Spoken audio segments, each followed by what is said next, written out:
Cuidado, señor presidente.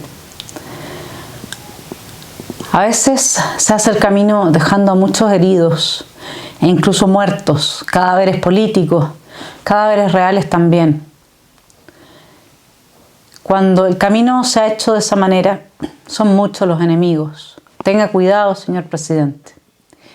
Apenas salió el tema Dominga, como bien mis queridos telepensantes reflexiona Jorge Rawson en una de sus columnas, el caso claramente no tenía que ver con Dominga. Todo esto está pensado. El extremo al que se ha llegado en la macrozona sur, justo en estos momentos. No ha habido, desde el retorno a la democracia, probablemente ningún momento en que un presidente se haya enfrentado a una situación más compleja y débil que en la que se encuentra el presidente Piñera. Y lo peor de todo es que yo creo que no se da cuenta. ¿Por qué no? En el Leviatán tenemos algunas respuestas. El Leviatán nos habla de la naturaleza humana. Nos dice que somos iguales, físicamente. Sí, usted y yo, aunque usted mida 2 metros y yo 1,59, somos iguales, porque yo tengo la misma capacidad de matarlo, de quitarle la vida a usted que usted a mí. Piense en David y Goliat. Pero más que la igualdad física que el señor presidente tiene con cualquier otro ser humano, existe la igualdad espiritual. Cada uno de nosotros piensa que es más sabio que los demás, que tiene más razón que los demás. A muy pocos les reconoce algún grado de mayor sabiduría. Bueno, yo creo que el gran pecado de la derecha ha sido siempre pensar que la izquierda es estúpida. O digámoslo en términos no teológicos. La derecha es estúpida porque cree que la izquierda lo es. La derecha nunca ha conocido cómo funciona, cómo opera, cómo se articulan en la izquierda. No lo sabe de fondo. Ve las marionetas que tienen quienes realmente piensan en la izquierda. En la izquierda lo que uno ve no es la gente. ¿Usted cree que Boric es el que está pensando y el que está detrás de sí mismo? Evidentemente que no. Ni siquiera es Jadwe. El presidente sufre de esta igualdad espiritual. Él cree que él es el más sabio. Y además está rodeado de muchos yes men, probablemente, como le suele suceder a todas las personas que son ricas, que tienen poder económico y poder político. El caso Dominga, mi querido telepensante, no apareció de la nada ahora, en este momento. La acusación constitucional es muy probable que se lleve a efecto y con éxito. ¿Por qué? Sí sé que en el Senado va a ser más difícil que pase, pero es cierto también que buenos y malos, perversos y santos, pobres y ricos, hay de todo en todas las clases en este país, en todas las clases de personas me refiero, que les gustaría ver caer a este presidente. No cabe la menor duda de eso. Y el gran responsable es él. Esto es algo que, en lo que, digámoslo así, la política corrompe, ¿no? Y una de las cosas que corrompe claramente es la sensación o el instinto del cuidado por el otro. El señor Piñera, el presidente Piñera, avanzó mucho en causas de una injusticia feroz. Ya Patricio Aylwin había dicho justicia en la medida de lo posible. En ese momento es cierto que él se refería a los enclaves constitucionales y se refería a una situación país que hacía muy difícil avanzar. Pero también es cierto que había una ley de amnistía que fue reiteradamente violada. Ustedes se dan cuenta de lo que pasa cuando finalmente se vicia el origen, el origen del proceso de la transición. ¿Y cómo se vició? Así, con la captura ideológica de los tribunales en pos de la venganza, de aquellos sectores que sembraron el odio, la lucha armada y la lucha de clases en la época previa al quiebre institucional y después no estuvieron contentos con haber cosechado lo que habían sembrado, porque esa es la realidad, eso es lo que no se dice. Y yo hoy día, mi estimado telepensante, por decir esto, puede ser que bajo la nueva Constitución termine presa, como tantos otros que usamos justamente los medios alternativos para poder alzar una voz que no responda a intereses prefabricados, que entregue una perspectiva de la realidad que no está sesgada, al menos por políticas editoriales que poco tienen que ver con el bien común. Siempre hay un sesgo porque el ser humano es un sujeto. Por lo tanto, la aspiración a ser objetivo es una aspiración estulta. Pero no es estulta la aspiración a tratar de ser imparcial. Así fue como el señor presidente Piñera abrió más casos por violaciones a los derechos humanos que cualquier otro presidente en una época en que ya no era posible reunir las pruebas, quebrando con toda la legislación, fortaleciendo las ficciones jurídicas. ¿Y qué es lo que obtuvo el presidente Piñera?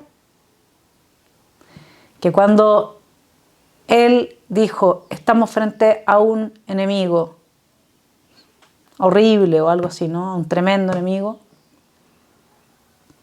el general respondió, yo no estoy en guerra con nadie. ¿Cómo lo va a hacer ahora el presidente Piñera en la macrozona sur? ¿Qué va a pasar si se produce otro caso tipo Catrillanca?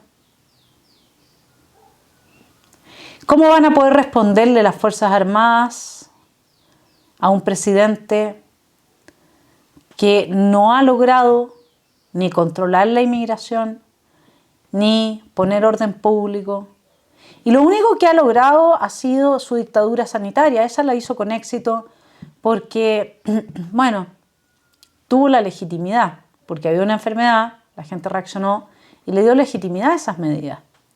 Eso, mi estimado telepensante, a usted le prueba que lo más importante en un país es la legitimidad que tienen determinadas acciones. De lo contrario, los estados no pueden funcionar. Y acá se llevó al extremo, el miedo se llevó al extremo, el tema de las medidas, hasta el punto que como en ningún país del mundo la gente anda sola caminando y usa mascarilla. Es impresionante. Así se llegó acá, como siempre llegamos al extremo. Y así fue como el señor presidente pudo imponer medidas draconianas que no se implementaron en ninguna otra parte del mundo. Una verdadera dictadura sanitaria. Para eso tuvo legitimidad. Pero el señor presidente no tiene legitimidad para imponer orden público ni en el centro de Santiago, como lo va a hacer en la macrozona. Y ahora déjeme preguntarle algo. Si seguimos el argumento de la legitimidad, ¿qué cree usted, mi querido telepensante? ¿Hay legitimidad para avanzar exitosamente una acusación constitucional en contra del presidente? Yo creo que sí. Tenga cuidado, señor presidente. No menosprecie a la izquierda. Ese es el gran problema de la derecha. Esa es la estulticia de la derecha, menospreciar a la izquierda. En la izquierda la inteligencia funciona, en la derecha no. El 18 de octubre que viene va a ser otro evento complejo, muy complejo.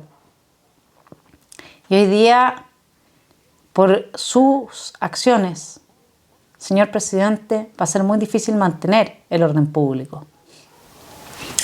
Tenga cuidado, señor presidente, porque gracias a usted y a los congresistas que participaron de la fechoría de entregar nuestra Constitución, hoy día no tenemos ningún amparo institucional frente al avance del poder totalitario de una convención constitucional constituyente que le ha declarado la guerra al ciudadano.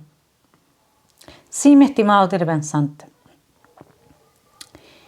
Los convencionales están en guerra con el pueblo de Chile.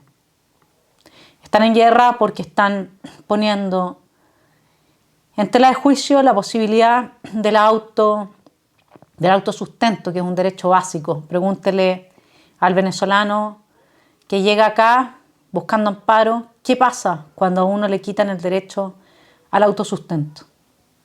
Con todas las medidas económicas y el descalabro institucional que se está avanzando, eso es lo que ha hecho la Convención Constituyente. Ponerse en pie de guerra en contra suyo y en contra mío. ¿O qué cree usted que significa cuando a uno le dicen que no va a tener libertad de expresión? Que no va a tener la libertad para elegir la educación de sus hijos, que su vivienda y que su propiedad no va a ser suya. Usted me dice, pero es que no han dicho eso. ¿Cómo que no? ¿Acaso no se negaron a regular las expropiaciones? Fíjese en la Constitución del 80. La regulación de las expropiaciones es muy estricta justamente para evitar que sucediera lo que pasó bajo el régimen de Allende. John Locke, en el segundo tratado del gobierno civil, dice que cuando los legisladores legislan en contra de la vida, la libertad y la propiedad de los ciudadanos tienen derecho a desobediencia civil. Nosotros tenemos una constituyente que tiene el poder total. Sí, es total. Nadie puede ponerse en el camino de lo que decidan. Nadie puede oponerse por ahora.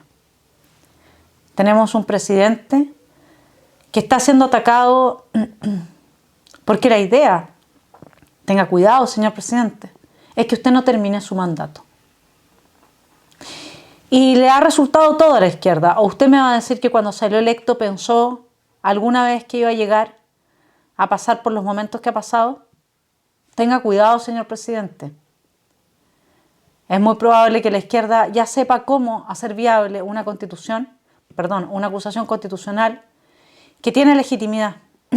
Tiene legitimidad en una parte importante de los buenos, los malos, los miserables, los ricos, los pecadores, los virtuosos, de todo lo que compone nuestra patria, señor presidente. Y ese es el problema que tiene ver siempre el talento de uno a la mano, porque está más cerca. Ningunear al de los demás. Pensar que todo es a través de uno mismo. Vivir en estado de guerra, desconfiando de los demás, permanentemente. De modo que hay que acaparar y tener cada vez más. Y eso es vivir en estado de guerra jovesiano. No poder parar nunca de tener, de aumentar la fortuna, de aumentar y aumentar y aumentar. En negocios lícitos, yo no estoy diciendo algo distinto. Bueno, lo de los Pandora Papers tiene que ser descartado, ¿está bien?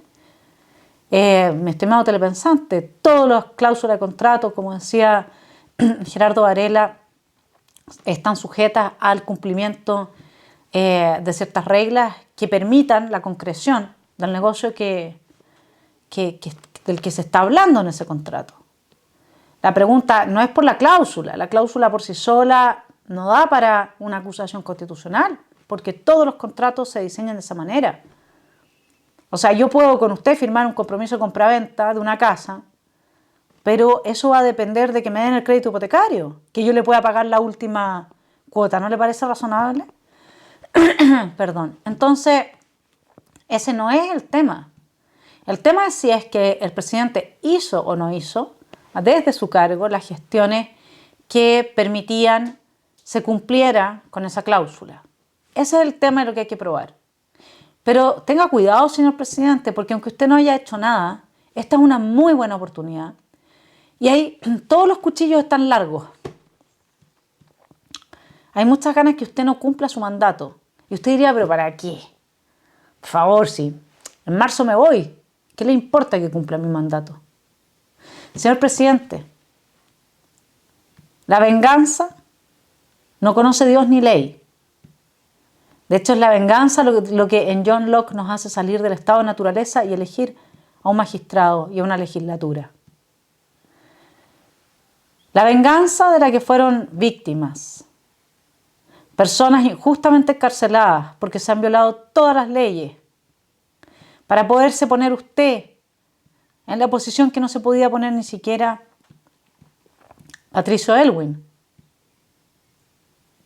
Esa venganza que no para hasta que termina consumiendo su objeto de la venganza. Tenga cuidado, señor presidente, porque yo creo que ese es el problema hoy día. Hay mucha gente que quiere vengarse. Usted hizo un camino muy largo, quedaron muchos cadáveres políticos, otro tipo de muertos también. Mucha gente muy dolida. Que por lo demás, señor presidente, hay un momento en que las sociedades requieren de lo que en alemán se llama un Sündenbock. Eso es un chivo expiatorio que a través de su sacrificio le permita a la sociedad resetearse y volver a unificarse y salir adelante. Eso es lo que puede llegar a pasar, señor presidente, si es que sucede en la macrozona sur, otro caso como el de Catrillanca, se avanza en la investigación del caso Dominga y con o sin fundamentos se le termina destituyendo, señor presidente. Porque que yo recuerde, Harald Peyer no tenía absolutamente ni un pito que tocar en los asuntos de los que se lo acusaron, y al mejor ministro de Educación que ha tenido Chile lograron sacarlo la gente inteligente que habita en la izquierda. Pero sí, es inteligente hasta un cierto punto. En la medida en que siempre termina por destruir el mundo que habita, podemos decir también que es tonta. Es muy tonta. Pero ese es otro tipo de tontera. La tontera de la derecha es creer que la izquierda es tonta. Tenga cuidado, señor presidente, que la naturaleza humana no ponga un velo sobre sus ojos y que no pase, como dice Thomas Hobbes, que porque uno cree que es el más sabio, deja de ver la sabiduría en los demás, deja de oír buenos consejos. Es importante tener claro que eso es parte de nuestra fragilidad. Así es como afirmamos la vida. Pero cuando se lleva al extremo, se vive en estado de guerra. Y una larga vida en estado de guerra, acaparando, acumulando, dejando heridos en el camino, buscando honores inmerecidos, deja a muchos heridos y muertos en el camino. Y ningún cadáver está lo suficientemente muerto como para no levantarse y cobrar su venganza. Tenga cuidado, señor presidente.